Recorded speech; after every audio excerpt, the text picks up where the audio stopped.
I'm going to do a beer kit today, and it's going to be a recipe from the Cooper's website. They do a few different recipes on their site that you can use combined kits to make up a certain recipe.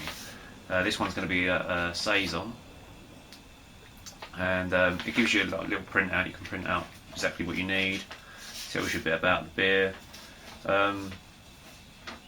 Basically, Saison, it says, is a very old southern Belgian beer, possibly early 1700s, which was traditionally made by farmers, brewers in the late winter, stored until summer, then provided to thirsty workers, les saisonniers. In those days, the supply of beer was often considered to be part of their payment, working for beer. The diversity of brews from one farmhouse to the next explains why the BJCP style guidelines describe Saison as such a broad category. This one comes out about 6.5%, which is kind of quite strong. I think a lot of the traditional Saisons would have been a lot lighter, considering that it was meant to refresh the workers after they'd done their work. If they're all drinking 6.5% Saisons, I'm sure they would have been a bit, not fit for work the next day or even for the rest of that day. So I think they would have been traditionally a lot lighter than what this recipe calls for, but I'm just going to go with what they got. Basically, for this recipe you do need a Cooper's Pale Ale kit, a Cooper's Wheat Beer kit, 500 grams of light spray malt, hops. We only need 25 grams of Saaz. They recommend pellets, but I only had leaf, so we're just going to use leaf. And most important part is the yeast, which is a Danstar Belle Saison. If you do use this yeast, I've found out since last night that the packet's very hard. I thought the yeast had gone off, but apparently they're one of the only yeast companies, or dried yeast companies, that vacuum pack the bag so that it's really sort of like solid, and apparently as soon as you open it, it becomes, like the normal packets where you can hear it's all shaking around. So don't worry if you get the newer style when it feels like it's solid. It's not gone off. It is still viable. Well, we hope it is when we open it. Gonna go and soak the cans in some hot water and get the hops ready. It requires you to put the hops in 500 ml of just boiled water and infuse for 15 minutes. So I'm just going to go and boil the kettle and we'll go to that bit. Right, so we've got the hops steeping. I opted for a litre of water in the end because the hops have soaked up quite a bit. They've been steeping for 20 minutes. They're going to get added to the fermenter in a second, which is already sterilised. I've got another fermenter over there with star stand in with all the other bits, hydrometer, blow off tube, so that everything else is sterilised in one go. The tins are warming up in boiling water to let the malt come out of them. So we're going to add a few of the ingredients to the fermenter.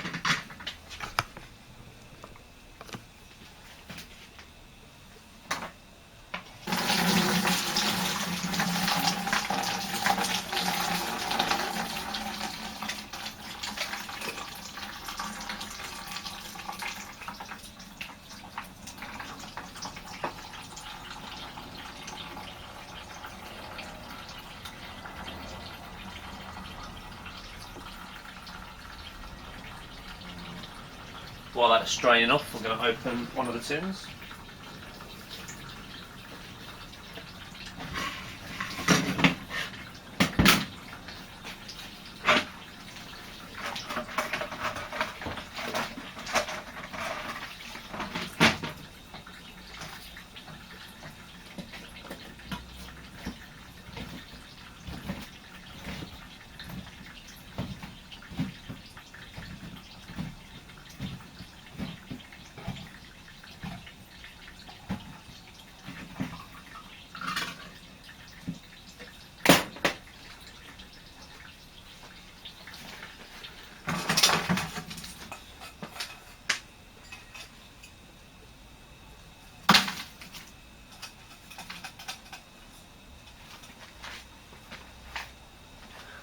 That might have to be an outtake.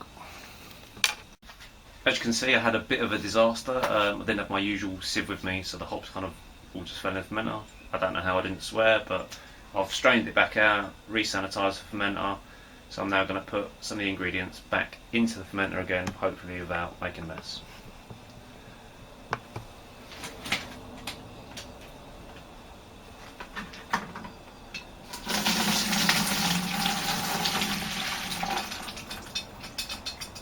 So that's our hop tea going in.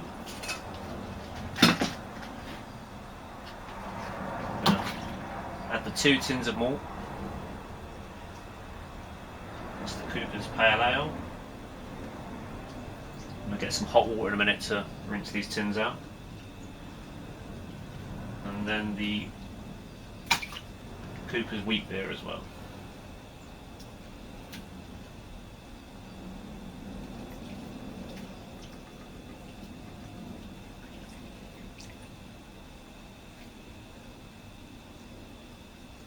Right, that's as much as going to get out there at the moment. I'm just going to go and get some boiling water, rinse them out, and we'll come.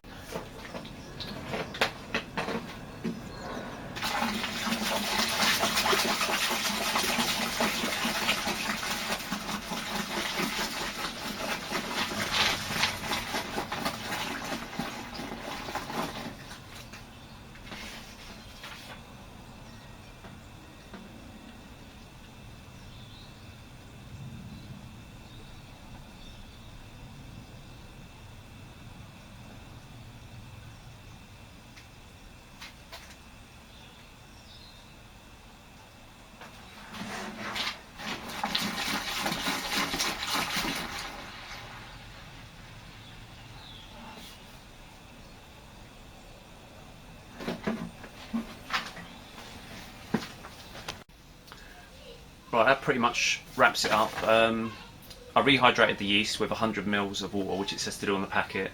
The packet did kind of plump back to life. It was powdery inside, so it was good to go. That's been pitched. It's at 20 degrees at the moment.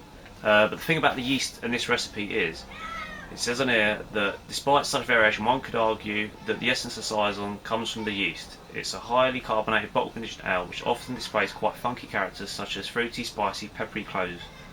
The Saaz Hop addition, though not necessary and not the typical type of hop for the style, adds a bit of extra spiciness to the brew. You may choose to ferment warmer than the recipe recommends to get even more funk going on. And that's what I'm going to do. I normally just heat my fridge with a tube heater, which is just at the bottom there, which keeps the ambient temperature about 20, 21 if I need it, but I couldn't get it any higher. I did want to ferment a lot higher. I'm going to start at about 24 and work up to about 28 degrees. I was actually in contact with Brett and Andrew at wildbeers.com, who make some great beers. I've had their Epic Saison and a load of their other beers. They do some really, really nice beers. And they recommended starting at about 24 and rising up to about 28.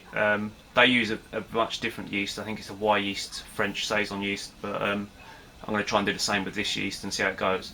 Probably not going to go past 20. I'm going to start at 24, and then over the next few days just ramp it up a degree at a time until it gets to about the 28 degree mark.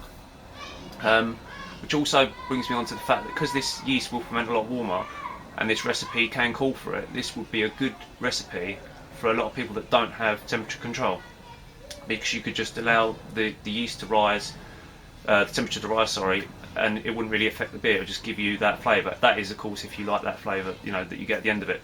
So this could be a good beer to do in the warmer months when you're struggling to keep those fermenting temperatures at that range you normally do.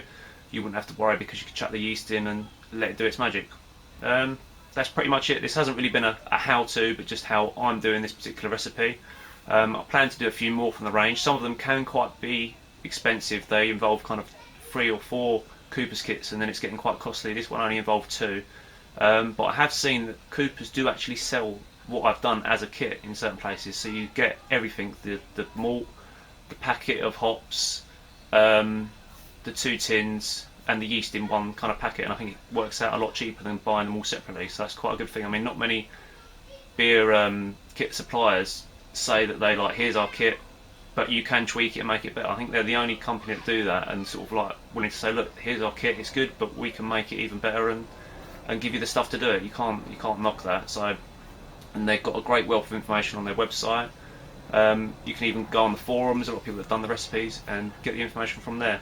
So I'm going to let this ferment out for a week, see how it is after a week. I normally let them sit for 2 weeks, but I'm going to see how this one goes, because I think it probably will ferment out within a week.